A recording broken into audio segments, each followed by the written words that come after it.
So architects are neophytes, they like the new. It's a natural thing not to be wanting to keep repeating yourself.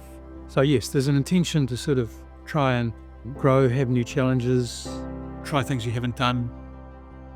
There's so many things to learn. It's changing all the time. You've got to keep reading. There's new bits of technology that can help you, and there's more understanding about what the problems are. So you've got to continually improve every system, every way you do everything. If you can do it better, you can do it better. It's been a partnership of the two of us with different attributes. I described it to some clients at certain points as the yin and the yang. We would basically wrap around each other in terms of all the things you have to do. You know how each other's going to react to certain things, generally, don't you? But I didn't like the way they didn't finish the concrete blocks. I knew that.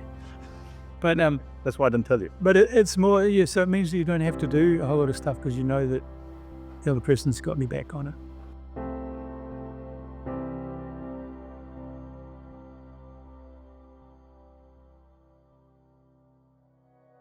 They've continued to design outstanding buildings which have another dimension to them that's hard to define, but it's going to the core of what the client is telling them and asking for and what they understand to be the process to produce a building of that particular type. But they're also doing it with a deeper meaning of what architecture might be, both in a spiritual way, a cultural way, but also how they're addressing how we build things in a changing world.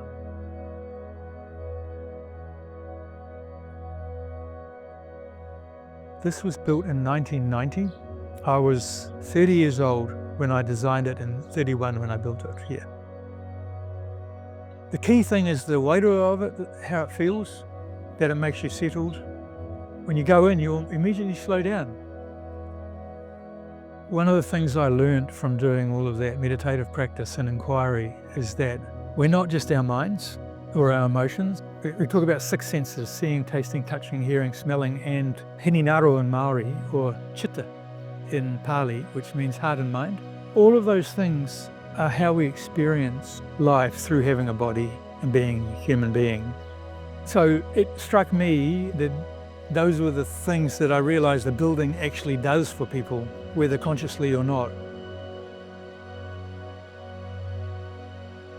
I suppose my design work has been quiet. I'm not spiritual like Hugh. I think probably my approach comes from care of people. It's not about an object. It's all those subtle things about making spaces about people. We can try and do too many things. We can try and put too much stuff in a job. Pareo, I love going there because there's a real toe. It's really settled. Something about being in that space that we didn't draw into it. We were hopeful would be there, but there's a real simplicity and the calmness. And that's about having less, doing less. They've got a much deeper intellectual, cultural and spiritual quality to them that I think people understand. And the interesting thing is that commercial clients are connecting with that as well. They don't try to take control.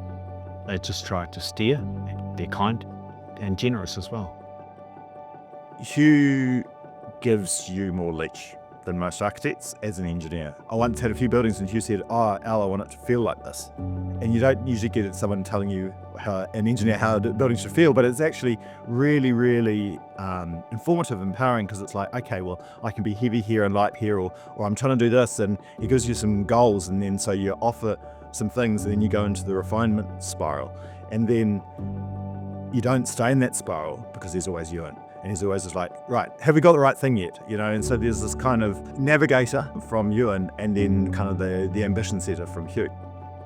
They do balance each other out. They share a sense of how they want to proceed in the architectural world and also how they want to engage with people and the environment.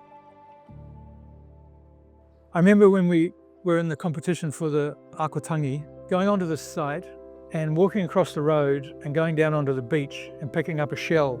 And I thought, oh, this'll do, because I did feel like the building needed to be curved, like sports buildings are curved. And then also we wanted it to breathe. So that's kind of like the gills of a fish. And the whole thing just gets created at this tiny scale, and yet it's this giant thing. There's kind of just a magic in that.